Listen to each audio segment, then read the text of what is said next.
I'm Nick Kessler, and I teach shop. And I'm Brian Fulmer, Nick's buddy and fellow teacher. When summer comes, we drop the lesson plans and absorb what the open road has to offer.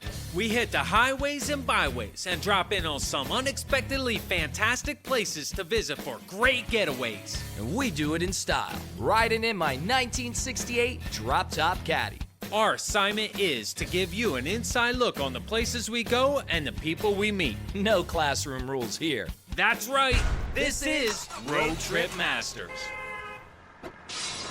This week on Road Trip Masters, we're climbing in the caddy and riding around to Ashtabula County, Ohio. It's located on the Ohio-Pennsylvania state line and borders Lake Erie. Wait a second. Did you just say Ashtabula, Ohio? Not for nothing, Nick. Why Ashtabula? Well, Brian, I think this viewer email says it all. To whom it may concern, my name is Nate, and I live in Ashtabula, Ohio, a must-see place to go. Well, if this Nate character says Ashtabula is a must-see place to go, then who are we to say no? But before we get Ashtabula bound, we gotta make sure that the caddy is ready for the ride. So after an oil change and a rotation of her Cooper tires, we were on our way. So this guy, Nate, is a 6th generation maple farmer. Nate's a maple farmer? Now that's my kind of farming. Why so? No cow pies to clean up. Yep, just driving up that old dirt lane, you knew you were in for something special. We turned the corner and saw the man, Sweet Nate. We're here with Nate, who rode in Last year. last Right season, around the same season time. 1, and he said, you guys got to come out here. So here we are. Nate, thanks for having us out here. Appreciate it, brother. But what are we doing here? Tell us a little bit about this. So you're at Bissell Maple Farm. I'm a 6th generation maple farmer from Ohio. We make maple syrup at this facility here. I started following Dad around and making some sap, collecting sap buckets, and as soon as I turned about 18, I really got involved and helped him grow the business and took it from a shack to a sugar house, and now it's a sugar chalet. We actually make the most valuable maple syrup in the world. The valuable syrup of which Nate speaks is aged in oak barrels. The coopers will make it into a barrel. They'll char it. They'll send it to the distillery. The distiller will age a spirit, a whiskey. They'll use it for several years, draw out that oak sugar, and then from there, that barrel comes to us. What we do here is we caramelize maple sugars. So what we're mixing is maple and oak sugar. Then we put the maple syrup in it and we age it to get more of that oak flavor out. And then once we're done with that barrel goes on to some of America's top craft brewers. Wow. And they make a maple bourbon barrel aged beer. So we got the maple syrup that's sought after, and now bourbon barrels. Bourbon barrels, yep. Brian, I'll tell you what, we got to see this process from start to finish. You ready? I'm ready. So it's off to see the maple lines. You drill a hole in the tree, tap this in. We connect this lateral line into it, which connects to this main line, which connects to another main line. Goes down to a tank, we collect it, pump it up into the sugar house to a bigger tank, then we haul it to the sugar works where we boil it down. So how many taps does each tree get?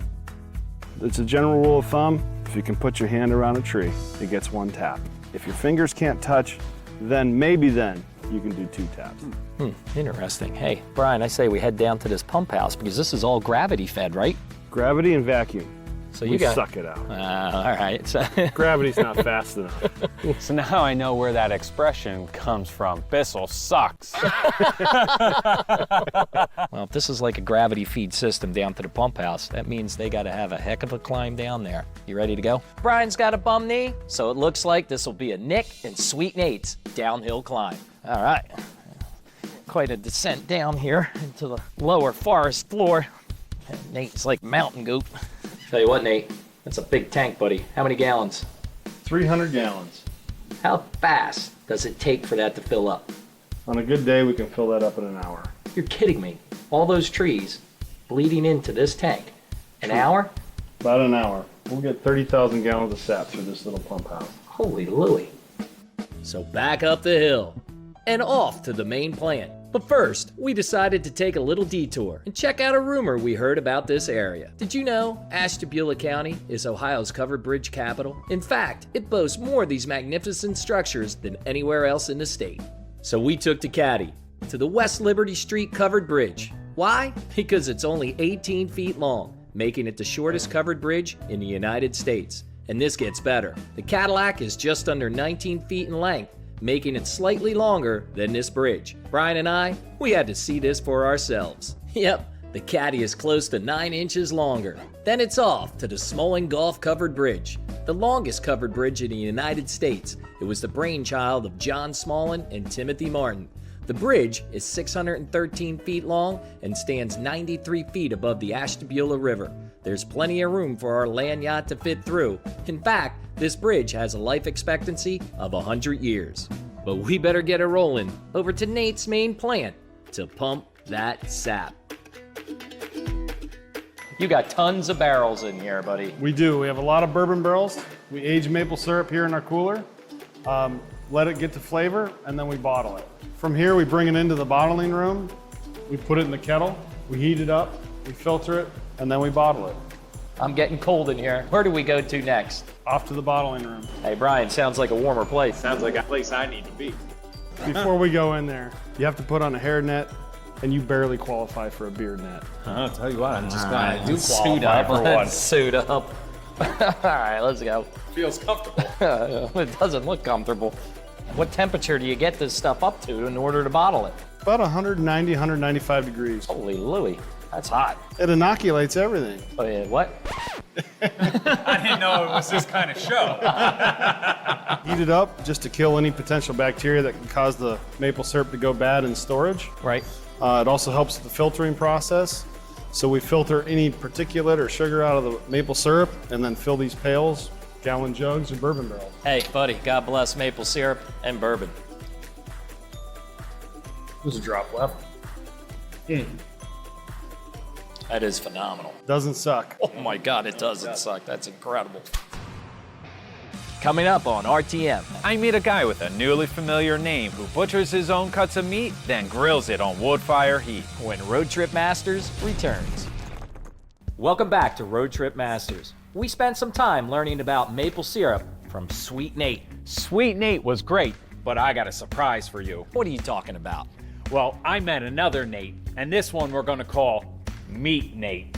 Nate Fagnelli, our second Nate for those of you who are keeping score, wears a few hats in the Ashtabula County. He's a chef in the Crosswinds Grill at the Lake House Inn in nearby Geneva on the Lake. But as a butcher at NaKyrsie Meats, he's also handy with a knife. So I cut out to meet up with him and see if he's got the chops. Boy, is he good, and I ain't lying. Meat Nate teaches us Butchery 101 and promises to cook us up whatever he's a-cutting. This pig's been hanging for 7 days, so we're gonna roll it out. We're gonna start breaking it down, and we're gonna get a piece out of the heel muscle out of the calf. That's pretty rare. We're gonna take that out and cook that up. Nate didn't start out as a butcher. The restaurant led him into it. We were always buying whole animals. The issue is a normal American butcher is gonna, cut tenderloins, sirloins, ribeyes, strip steaks, flank a brisket, and that's about it. So I knew that I could cut it differently and yield more steaks. Now Nate barely has time to cut and cook. So he has little time for chit-chat. As I was watching him dissect that piece of meat, I almost felt as though I was back in Miss Pettit's 10th grade biology class. So the biggest thing about butchery is every cut has a sacrifice. If I wanted to leave that tenderloin in and cut T-bone chops, I can do that, but I'm not gonna have a tenderloin. It's gonna be in the porterhouse or T-bone. I'm taking every muscle group apart at the seam. So I'm following the seam. Almost like woodworking, working within the grain itself or chiseling away. Bottom line is, since you're serving it to your customers, clearly you can see you're going the extra mile to make sure that you're utilizing the best part of it.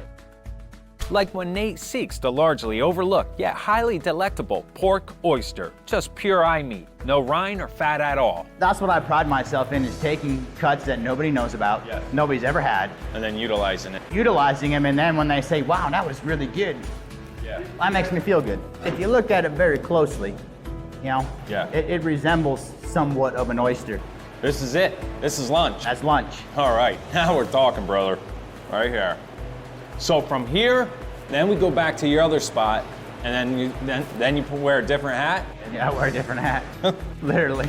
So on our way to Nate's restaurant, Crosswinds Grill, I decided to check out the town of Geneva on the Lake. Considered to be Ohio's first summer resort town of 130 years, it was a popular spot of John D. Rockefeller, Harvey Firestone, and Henry Ford to come and camp, fish, and take in the natural beauty of the area. Just traveling down Main Street takes you back to a bygone era, with such stops like Eddie's Grill, where you can order up a classic burger and fries complete with a milkshake, or run into an old friend like the caddy did, kinda made her feel young again, reminiscing with her hot rod friend. I could have explored this place all day, but it was time to grill up that pork oyster at the Crosswinds Grill. Nate goes from cutting the meat to prepping it to eat. So we got a pork heel and the oyster. We're gonna get these seasoned up and set aside first, because you always wanna let them come to room temperature. Let the salt soak in. So we're gonna start with our chow chow. Really, all the chow chow is just it's a pickle slaw. Is that what it is? That's all it is, yeah. Oh, North right. American pickle slaw. I was curious because I had no clue, but I was embarrassed to ask.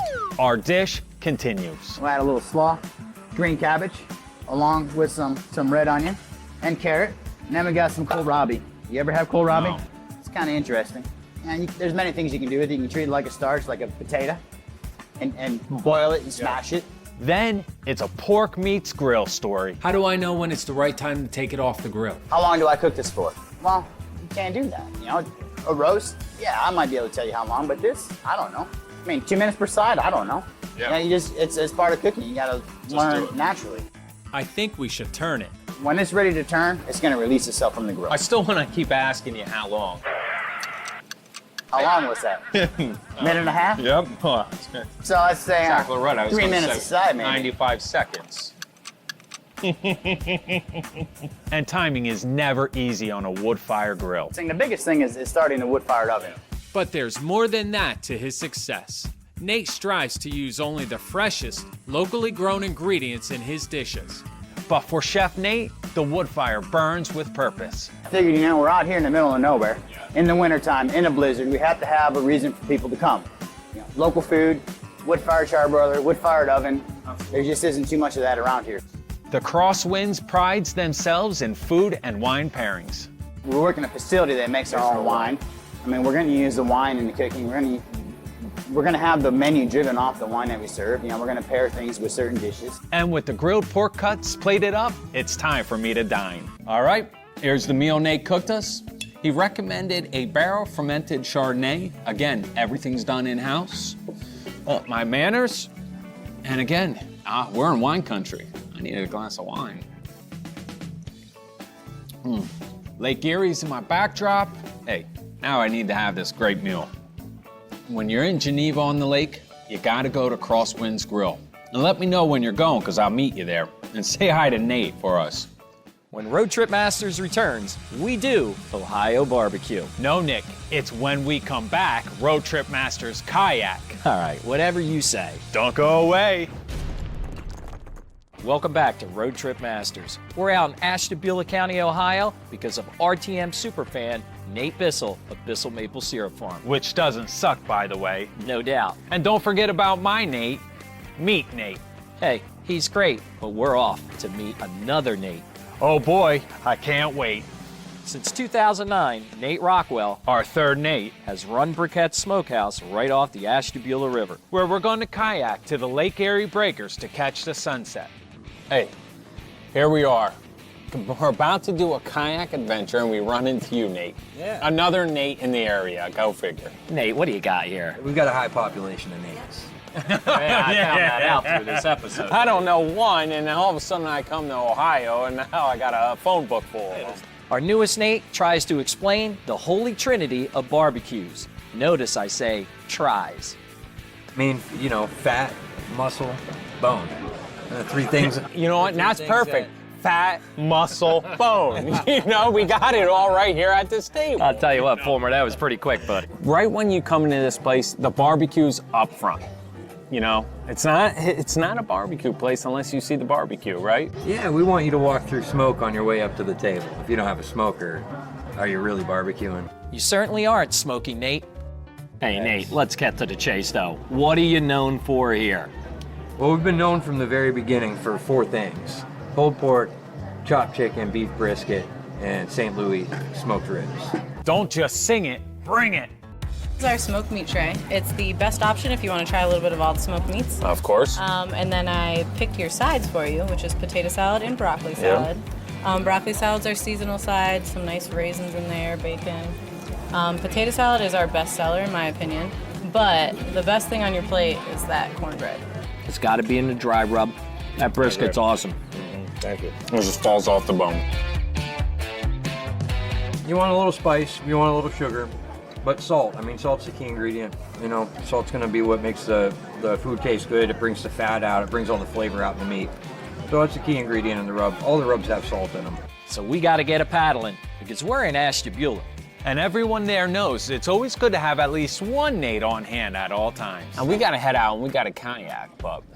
You kayak? Yeah, I actually brought my kayak down with me. Come on. Are you serious? It's in the back of the truck. I'll tell you what, Nate. I'm gonna paddle. This is perfect timing. I hate to leave this spot, but you know what? We're on a little bit late. Let's get on Lake Erie, do a little kayaking. You finish up that rib, or you walk when you finish up that rib. You ready? Let me tell you something about barbecue. The beauty of meat on a bone, you can take it with you. And you know what? That sounds like a good execute. I'm gonna grab Nate, mine. and the beauty of this thing. Cheers. Yep, cheers. Let's go, buddy. And a few moments later, thanks to the beautiful couple, Brandon and Alexa at Harbor Yak, we are sunset bound. That's right, Brian. Located at the historic Ashtabula Harbor is Harbor Yak. It operates from a boathouse that dates back to the late 1800s. So whether one takes a canoe, paddleboard, or a kayak, you'll be able to navigate the Ashtabula River and Lake Erie. The river is approximately 40 miles long and gets its name from either a Lenape or Iroquois Indian name meaning river of many fish. Known for its steelhead, small and largemouth bass, it feeds into Lake Erie, which touches 4 U.S. states and 1 Canadian province. All right, buddies, we're here. Sunset. We made it. Lake Erie. We did make it. I was getting worn out and falling fast when Smoking Nate passed on some wonderful words of wisdom. God, they're way ahead. Time to do a little catch-up. You know, it takes a good 10-15 minutes for everyone to unload. Offload. Yeah. Hey, you're right. I never I thought always about just take that. my time getting in. Sometimes it's good to be last. Nate was right.